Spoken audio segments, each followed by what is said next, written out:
Inside a grand Beverly Hills hotel that night, the ballroom shimmered like something out of a dream. Crystal chandeliers sparkled from the ceiling, casting golden light over everything below.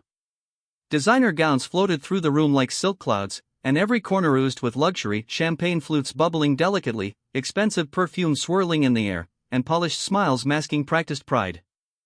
This was not just a charity ball, it was a display of status, wealth, and silent competition. Eyes scanned the crowd not in curiosity but in calculation. Laughter came in gentle bursts, but each one felt rehearsed, perfectly timed for optics. And then, the doors opened. A woman walked in alone. Her name was Emma. She wore a simple, navy blue dress. No diamonds, no high heels from Paris, no shimmering clutch. Just a neat little purse held tightly and a quiet strength in her eyes. Her shoes were worn, her presence calm. She did not walk with the rhythm of the elite, but with the poise of someone who knew exactly who she was. Heads turned. A few eyebrows lifted. A champagne flute paused mid-air. Who invited her? Someone whispered behind a glass.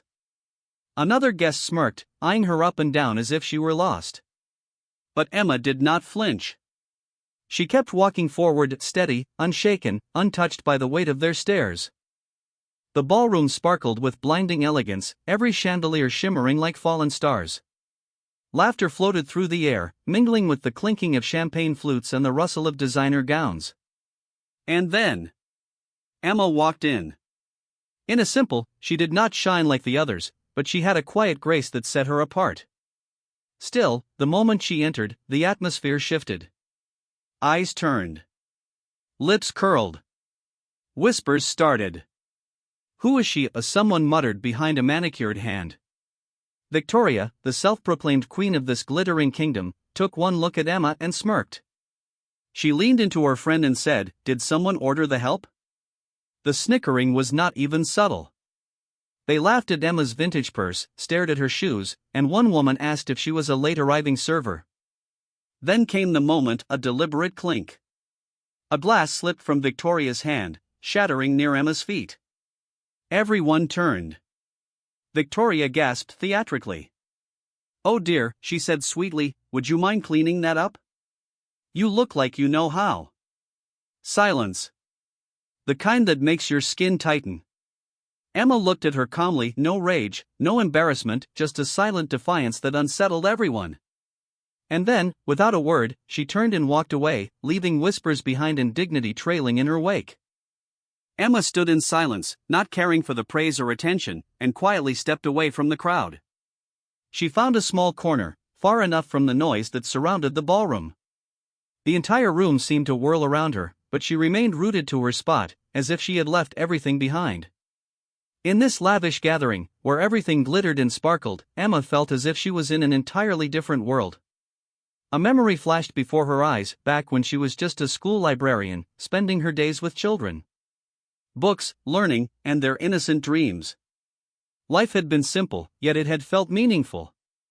She spent every moment helping others, offering a hand in times of trouble. She never wanted anything for herself. Somewhere in those small, selfless moments, she had found her joy. Then, the noise from the ballroom came rushing back. The host was on stage, announcing one donation after another, $10,000, $20,000. And here's $50,000. Applause erupted across the room. And then Emma looked at her hands. Empty. But inside her, there was something else, something she was about to reveal. Emma's steps were slow but steady, each one carrying a quiet confidence that no one in the room seemed to possess. It was as if, with every stride, she was becoming further removed from the glittering, glamorous world around her. The music, the chatter, the laughter, all of it was distant to her now. Her focus was singular, her purpose clear. As she approached the donor table, the host, a sharply dressed man in a tuxedo, glanced up, momentarily confused. His polite smile seemed forced as he regarded her with uncertainty, clearly unsure of who she was.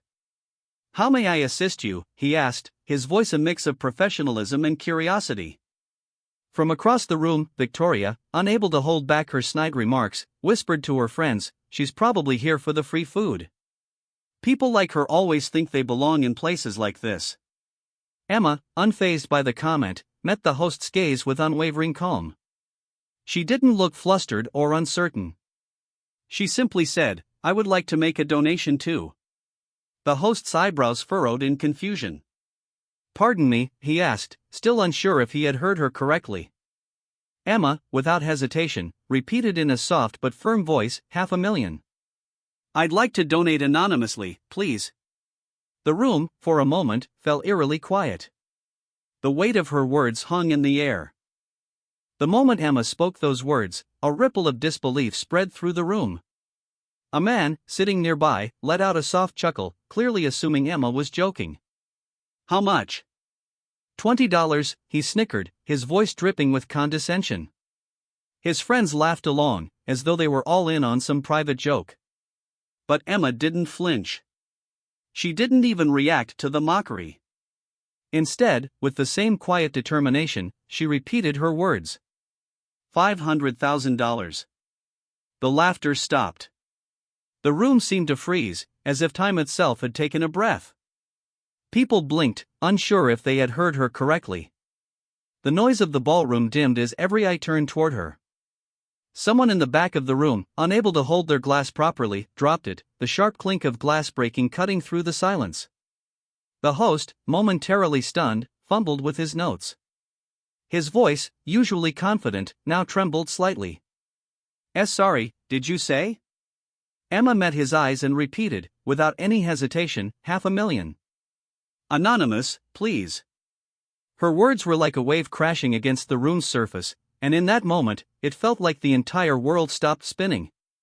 No one knew how to react. It was as if they were all caught in a moment of disbelief, trying to comprehend the audacity of what she had just said. The moment Emma said, $500,000. "Anonymous, please," the entire ballroom froze. You could hear the sharp inhale of breath. A glass slipped from someone's hand and shattered on the marble floor. The host blinked, visibly rattled. Victoria's smug smile vanished, her face pale. And in that stunned silence, Emma's mind drifted back to Daniel. She remembered the day they first met, a rainy afternoon at a little coffee shop where two dreamers talked for hours. Daniel had a spark in his eyes and a vision bigger than life.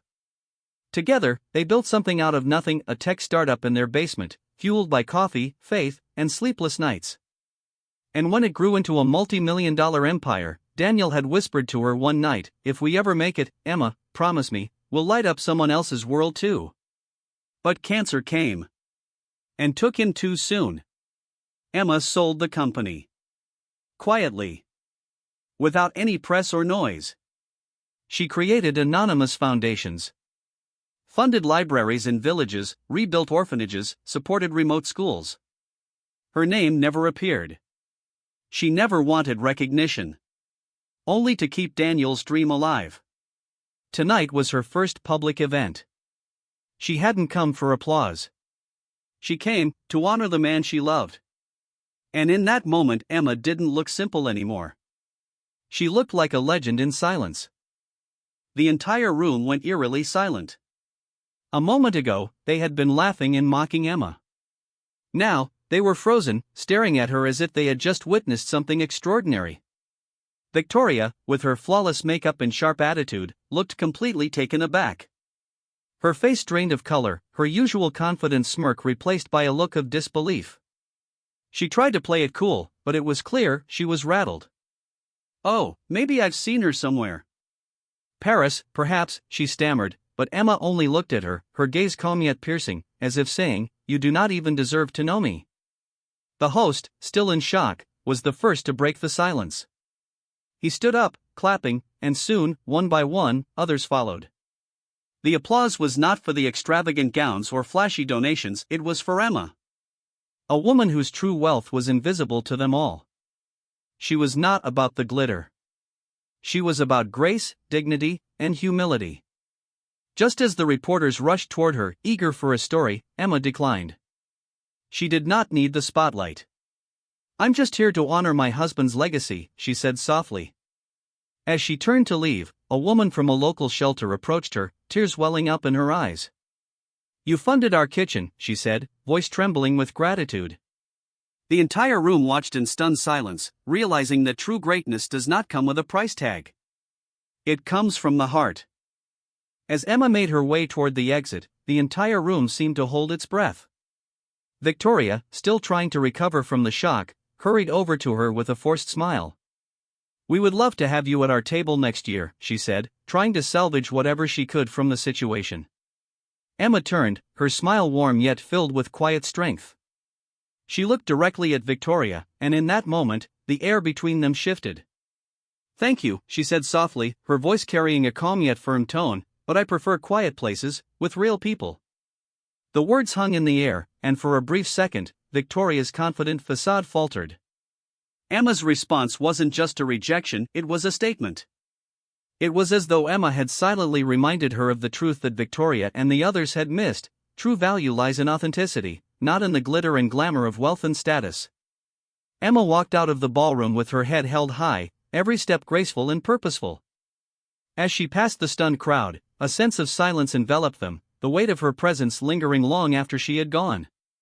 She had shown them that true power comes from within, not from what you wear or what you own. As Emma walked out of the hall, a deep silence filled the room. And then, one last time, the words she had spoken echoed in everyone's minds, words they had never imagined would hold so much meaning. Kindness does not wear designer labels.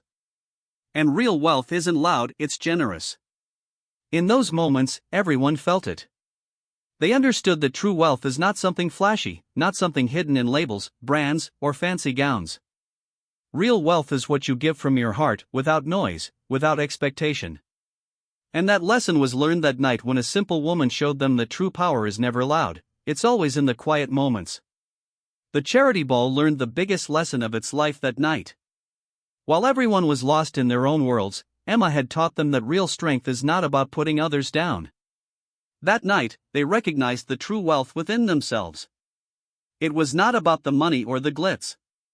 It was about generosity, humility, and the quiet strength of a kind heart.